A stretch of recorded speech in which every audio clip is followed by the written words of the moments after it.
Hello बच्चों, सभी को नमस्कार। मैं राजीव सर ज्ञान गुरु यूट्यूब चैनल से आपका एक बार फिर से हार्दिक अभिनंदन स्वागत करता हूं।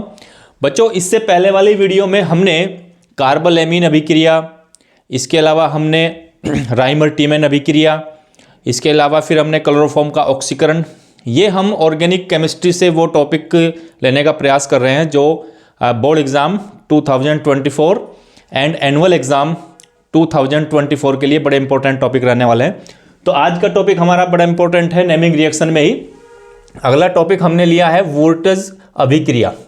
वुर्ट्ज अभिक्रिया तो ये बड़ी इंपॉर्टेंट रिएक्शन रहती है बच्चों, ये भी वुर्ट्ज अभिक्रिया। तो इसको ध्यान से देखेंगे। वुर्ट्ज अभिक्रिया क्या है, इसमें मैं आपको बताऊं कि जो हमारे एल्किल हैलाइड होते हैं, क्या बताया मैंने, एल्किल हैलाइड। अब एल्किल हैलाइड क्या होते हैं? एल्किल, ये शब्द है एल्किल हैलाइड, इनको हम समझने का प्रयास करें। एल्किल हैलाइड, इन्हीं को बोला जाता है बच्चों mono halo alkane. Mono halo alkane, ये भी यही होते हैं। तो एल्किल हैलाइड और मोनो हेलो एल्केन क्या होता है? देखिए, मोनो का मतलब होता है एक, जहां भी मोनो हो उसका मतलब वन होता है, एक होता है। हेलो का मतलब होता है हेलोजन, सीधी सी बात निकल के आती है। तो एक हेलोजन, और हेलोजन आपको पता है, हेलोजन जो है वो चार होते हैं। कौन कौन से? फ्लोरीन, क्लोरीन, ब्रोमीन, आयोडीन, ये चारों हमारे क्या होते हैं? हेलोजन होते हैं। तो मोनो हेलो एल्केन क्या होते हैं? ऐसे हेलो एल्केन जिनमें हेलोजन का, यानी कि फ्लोरीन, क्लोरीन, ब्रोमीन, आयोडीन का केवल एक ही परमाणु उपस्थित हो। ये लिखा ना, मोनो का मतलब एक, वन।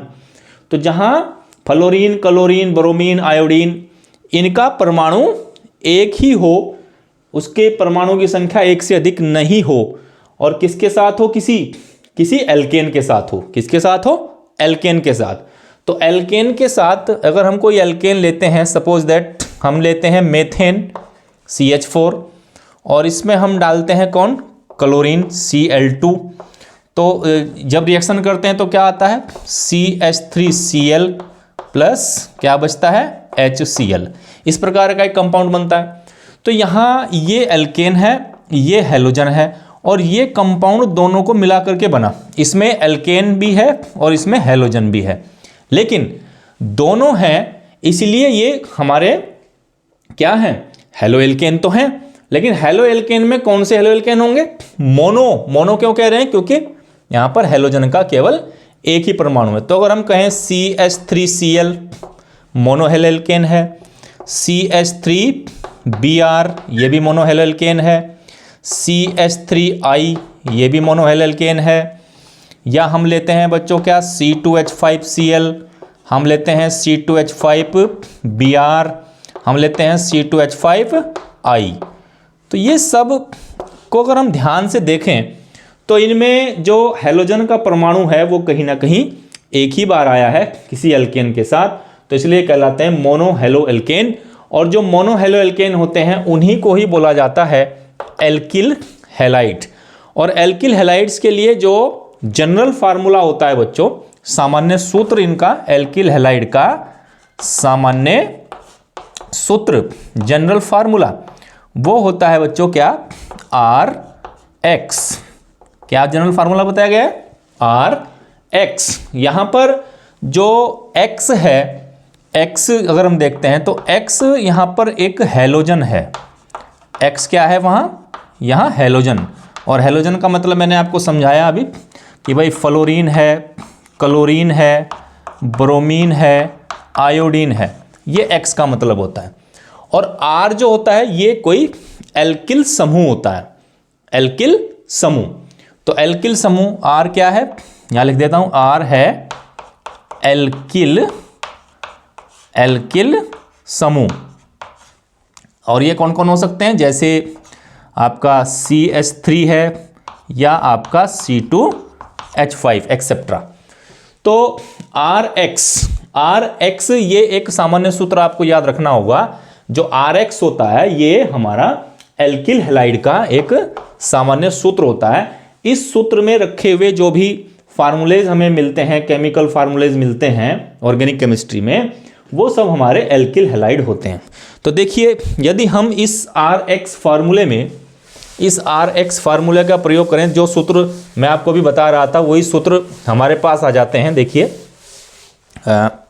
हम यूज करते हैं किसका, RX। तो RX का प्रयोग करेंगे तो यदि हम यहाँ R की वैल्यू रखें CH3 और सपोज X की वैल्यू हम क्या ले लें, किसी हेलोजन में से Cl Bri कोई भी ले सकते हैं, Cl ले ली, तो क्या आया, R की जगह रखा CH3 और X की जगह क्या रखा Cl, तो आया कौन, CH3 Cl। और CH3 जो होता है इसको पढ़ा जाता है मिथाइल या मेथिल, और Cl को पढ़ा जाता है क्लोराइड, तो नाम क्या आया, मिथाइल क्लोराइड। तो ये हमारा एल्किल हैलाइड होगा या मोनोहेलाइड होगा। अगर हम रखें R की वैल्यू क्या रखें, R की वैल्यू यदि हम C2H5 रख लें और X की जगह हम ये हेलोजन का परमाणु Cl ही रखें, तो आ जाता है कौन, C2H5Cl। C2H5 को क्या पढ़ते हो, एथिल पढ़ते हो या इथाइल पढ़ते हो, तो आ जाता है इथाइल क्लोराइड। तो ये जितने भी हैं, तो R की जगह हम क्या रख सकते हैं, R की वैल्यू CH3 रख सकते हैं, C2H5 रख सकते हैं, और X की वैल्यू में हम रख सकते हैं, क्या रख सकते हैं, क्या क्या बताया देखिए, F रख सकते हो Cl Bri, chlorine, fluorine, chlorine, bromine, iodine, ये हमारे होते हैं हेलोजन। तो एल्किल हैलाइड की अगर बात हो, कहीं भी एल्किल हैलाइड की बात हो, तो उसके लिए एक जनरल फार्मूला यूज कर सकते हैं RX। इसके बारे में मैंने आपको समझाया, ये मोनोहेलो एल्केन होता है, इसको समझना बहुत जरूरी है। अगर हमें वुड्स अभिक्रिया देखनी है, फ्रैंकलिन रिएक्शन देखनी है, तो इनका हमें पता होना चाहिए कि ये क्या चीज़ होती है। तो RX के बारे में आपको मैं बता चुका, एल्किल हैलाइड के बारे में। तो अब देखिए, जो हमारा वुड्स रिएक्शन होता है, ये किस प्रकार से बच्चों संपन्न होता है, और बहुत सिंपल सा रिएक्शन ये होता है। कई बार एग्जाम में आपके यहाँ पूछा जाता है, चाहे वो 11th का एग्जाम हो, एनुअल या बोर्ड एग्जाम 12वीं का हो, पूछा जाता है। तो क्या होगा, जो हमारा एल्किल हैलाइड होता है, एल्किल हैलाइड देखिए सिंपल सी रिएक्शन है, एल्किल हैलाइड बताया मैंने आपको RX।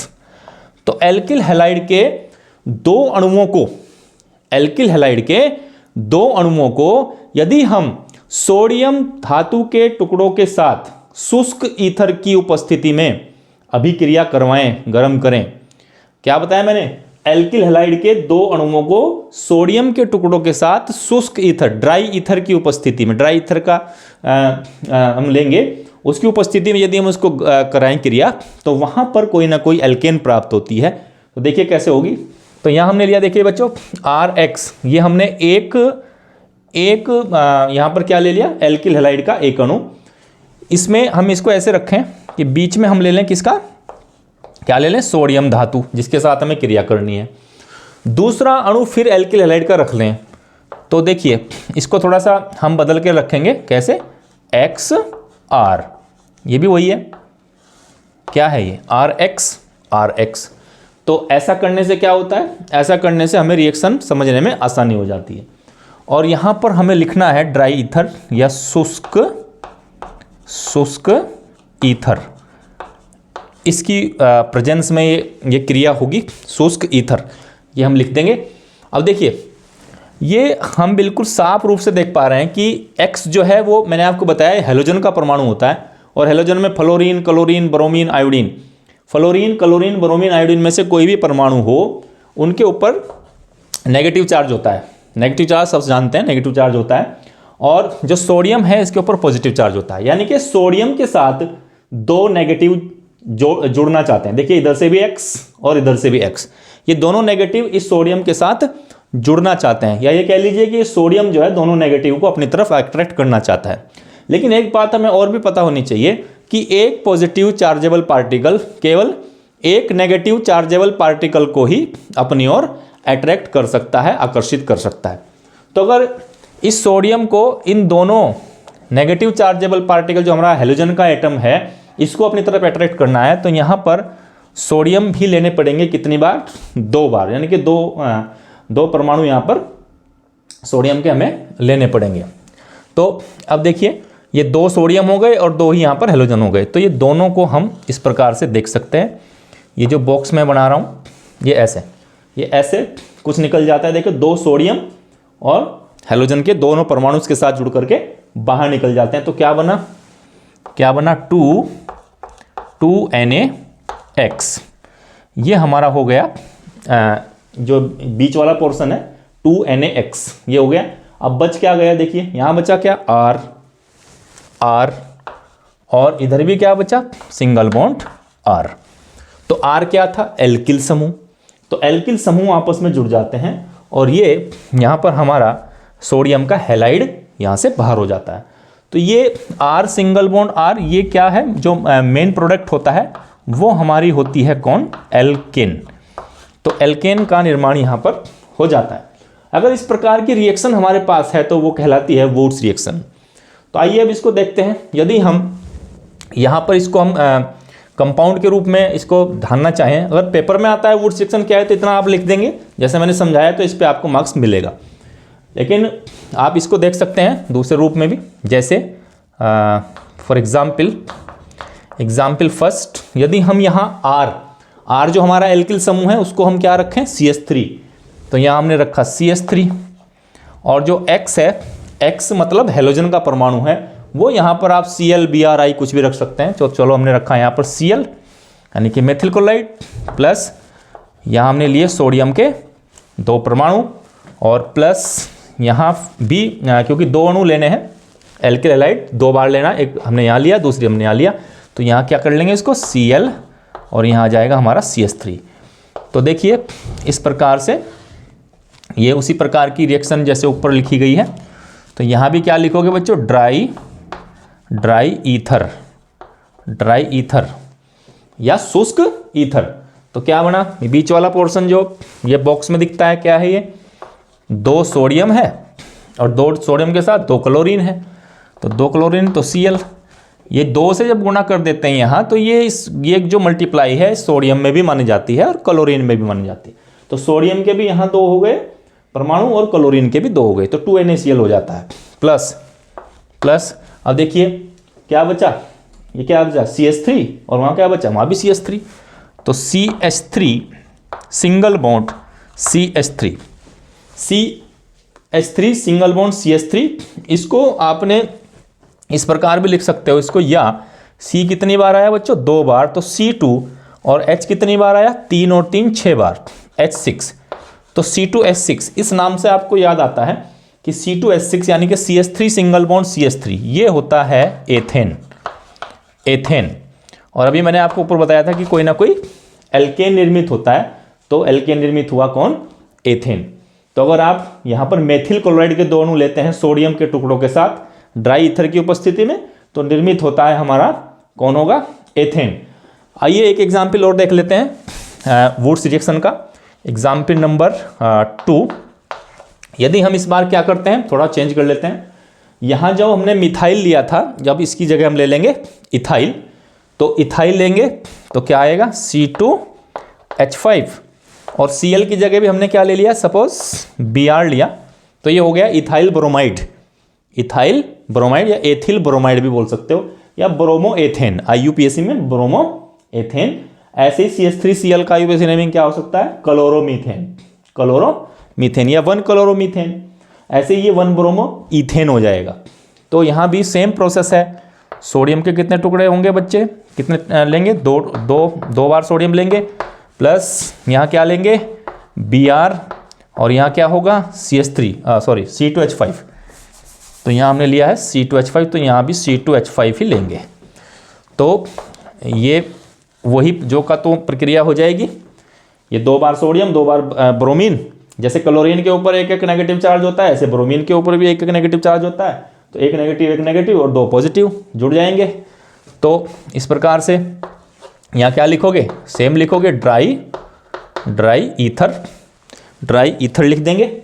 और आगे की तरफ जो हमारा प्रोडक्ट बनेगा वो क्या है, अब देखिए क्या बना शुरू में, 2NaCl की जगह क्या लिया इस बार, Br सोडियम ब्रोमाइड, और प्लस इस बार बचे देखिए C2H5 और उधर भी C2H5, तो plus C2H5 single bond C2H5 और C2H5 तो इसको देख सकते हैं अगर इसको देखें तो क्या है, कार्बन 2 और 2 कितने हुए, 4, C4, हाइड्रोजन 5 और 5 10, तो C4H10। अब C4H10 तो ये क्या होता है, ब्यूटेन। ब्यूटेन ऊपर क्या बना था, एथेन। तो ethane, methane, butane, propane, hexane, heptane, ये सब जिसमें एन की आवाज़ आती है, सब हमारे एल्केन होते हैं। तो इस प्रकार से देखिए आप जो वुड्स रिएक्शन होती है उसमें एल्किल हैलाइड आपको लेना है, 2 अणु ले लेने हैं, सोडियम के टुकड़े ले लेने हैं, और सोडियम के टुकड़े लेने के उपरांत उनको हमें शुष्क ईथर की उपस्थिति में क्रिया करानी है, तो एल्केन की प्राप्ति होती है। इसी रिएक्शन का नाम हो जाता है बच्चों वुड्स रिएक्शन। और ये रिएक्शन मेरी तरफ से आप लिख लीजिए, वेरी इंपॉर्टेंट। 2024 में जो भी एग्जाम में आप बैठ रहे हैं, बोर्ड में, एनुअल में जिसमें बैठ रहे हैं, उसके लिए बड़ा इंपॉर्टेंट रिएक्शन है, इसको ध्यानपूर्वक नोट कर लीजिए। इसके बाद ये रिएक्शन नोट करने के उपरांत मैं आपको दूसरी रिएक्शन बताता हूं, इस पर ध्यान दीजिए आप। वो भी रिएक्शन बिल्कुल टॉप मोस्ट इंपॉर्टेंट रिएक्शन में से एक होती है, बिल्कुल इसी से मिलती जुलती रिएक्शन है। नेमिंग रिएक्शन पे हम लोग बात कर रहे हैं। नेमिंग रिएक्शन जो नाम वाली रिएक्शन होती हैं, और नाम वाली रिएक्शन कभी भी पेपर में आने लायक क्रिया होती है हमेशा, उसकी याद रखना। दूसरी आज की जो दूसरी क्रिया है वो है फ्रैंकलैंड अभिक्रिया, फ्रैंकलैंड रिएक्शन, फ्रैंकलैंड अभिक्रिया। तो अगर बच्चों आपने वुड्स रिएक्शन को ध्यान से पढ़ा है तो वुड्स रिएक्शन और फ्रैंकलैंड रिएक्शन, इन दोनों में कोई ज़्यादा बड़ा अंतर नहीं होता है। फ्रैंकलैंड रिएक्शन और वुड्स रिएक्शन लगभग ये मिलती जुलती रिएक्शन होती हैं। अंतर क्या है, मैं आपको छोटा सा अंतर है वो बता देता हूं कि वुड्स रिएक्शन में हमने क्या लिया था, एल्किल हैलाइड के 2 अणु लिए। यहां भी हमें क्या करना है, एल्किल हैलाइड के 2 अणु लेने हैं। तो 2 अणु कैसे लेंगे, वही RX, आपको बताया था मैंने, RX एल्किल हैलाइड होता है, इसमें लेंगे। और यहां भी हम लेंगे दूसरा अणु इसका RX। लेकिन इसमें क्या करना है, फ्रैंकलैंड में, वहां हम जो धातु ले रहे थे, मेटल ले रहे थे, वो क्या थी, सोडियम थी। और यहां पर जो मेटल हम लेंगे वो होगी जिंक मेटल। याद रखें, सोडियम के स्थान पर क्या लेना है, जिंक लेना है। अगर आप जिंक मेटल का यूज करते हैं आप एल्किल हैलाइड के 2 अणुओं के साथ ड्राई ईथर की उपस्थिति में, तो वो रिएक्शन हो जाती है फ्रैंकलैंड। और यदि आप एल्किल हैलाइड के 2 अणुओं के साथ सोडियम के टुकड़ों का प्रयोग करते हो, यानी कि मेटल यूज करते हैं सोडियम, तो वो हो जाती है वुड्स रिएक्शन। इतना सा डिफरेंस है केवल, बहुत अच्छा। ये दोनों रिएक्शन की तैयारी हो जाती है अगर आप एक रिएक्शन को ढंग से पढ़ लेते हो। तो RX प्लस, इस बार हमें क्या लेना है, क्या लेंगे बताइए, हम लेंगे जिंक, Zn, जिंक लेंगे। और एक प्लस यहाँ पर किसका, एल्किल हैलाइड का एक दूसरा अणु हम ले लेंगे। और यहाँ हम लेंगे वही ड्राई ईथर, यानी कि शुष्क ईथर लेंगे। अब देखिए बच्चों, पहले वाली में और इसमें अंतर है। वहाँ अंतर क्या है, यहाँ का अंतर है, वहाँ हमने लिया था सोडियम, यहाँ हमने लिया जिंक। जो सोडियम होता है, सोडियम की जो वैलेंसी होती है वो +1 होती है, उसके ऊपर चार्ज जो होता है वो +1 होता है, पॉजिटिव 1 चार्ज होता है। जबकि जो जिंक होता है, जिंक के ऊपर 2 पॉजिटिव चार्ज होता है, Zn2+ होता है। तो जिंक की वैलेंसी +2 है और इसकी +1 होती है। तो ऑलरेडी ही हमें यहाँ 2 लिखने की जरूरत नहीं रहेगी। 2 लिखने की जरूरत क्यों नहीं रहेगी, क्योंकि ये ऑलरेडी 2 चार्ज इसके ऊपर है, 2 पॉजिटिव चार्ज हैं, जबकि सोडियम के ऊपर 1 पॉजिटिव चार्ज था। तो इसलिए ये दोनों नेगेटिव, ये भी नेगेटिव चार्जेबल पार्टिकल X, क्योंकि पता है हैलोजन है, तो ये भी इसी के साथ जुड़ेगा और ये दूसरे वाला भी इसी के साथ जुड़ जाएगा। तो यहाँ 2 बार हमें 2 टाइम्स इसको लिखने की जरूरत नहीं है। तो क्या बनेगा, इन दोनों को, बीच वाले पोर्शन को हम ऐसे पहले की तरह ही जोड़ लेंगे। तो क्या होगा बताइए, ZnX2 क्या हो जाएगा, ZnX2, X और X2 हो गया, 2 बार X हो गया। ये क्यों हुआ मैंने आपको बताया, 2ZnX क्यों नहीं किया वो आपको बता दिया गया।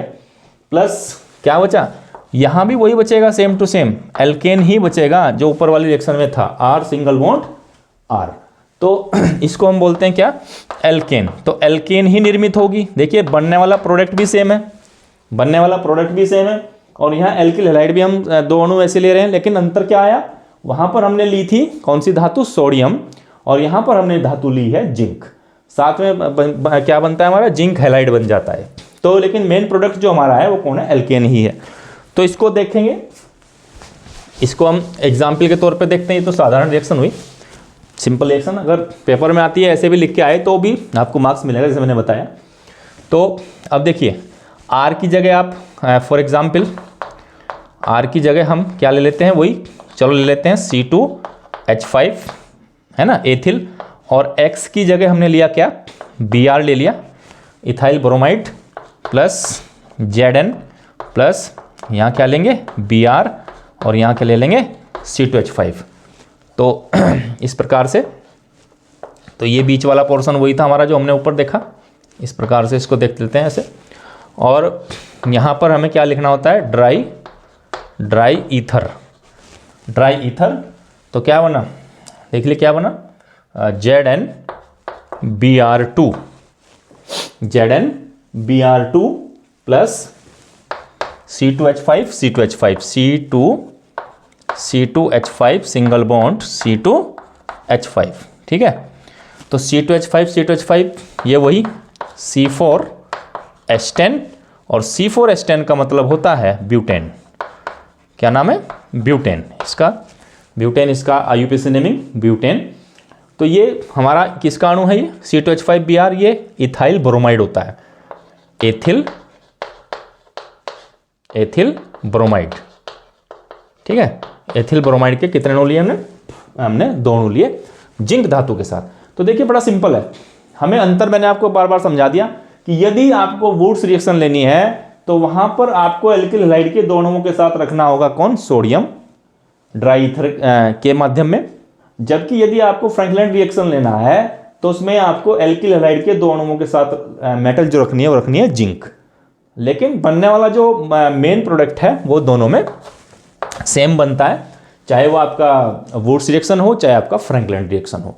तो एक रिएक्शन को अगर आप ध्यान से पकड़ेंगे, ध्यान से देखेंगे, बार बार इसको थोड़ा सा दिमाग में घुमाएंगे तो बिल्कुल रिएक्शंस याद होती हैं, बिल्कुल उनको तरीका सीखते हैं। लेकिन ज़रूरत होती है अभ्यास की। आप अभ्यास कितना कर पा रहे हैं, कितना आप समय दे पा रहे हैं। जैसा कि अभी बोर्ड के एग्ज़ाम बहुत नज़दीक हैं तो आपको लगभग 10 से 12 घंटे की आपको लगभग पढ़ाई चाहिए। इतने घंटे की आपको पढ़ाई चाहिए, तो हर विषय को लगभग आपको डेली कम से कम 2 घंटे देने चाहिए, मुझे लगता है, वो बच्चे जो अच्छे नंबर प्राप्त करना चाहते हैं। तो ये दोनों रिएक्शन आपको कैसी लगी मुझे कमेंट करके ज़रूर बताएं। और बिल्कुल बेहतरीन ठंडे दिमाग से आप तैयारी करें, घबराने की कोई आवश्यकता नहीं। जो तैयारी करता है वो बिल्कुल अच्छे नंबर प्राप्त करता है और बढ़िया नंबर प्राप्त करके अपने माता पिता का, गुरुजनों का नाम रोशन जरूर करता है। बहुत बहुत धन्यवाद बच्चों, thank you very much, thank you.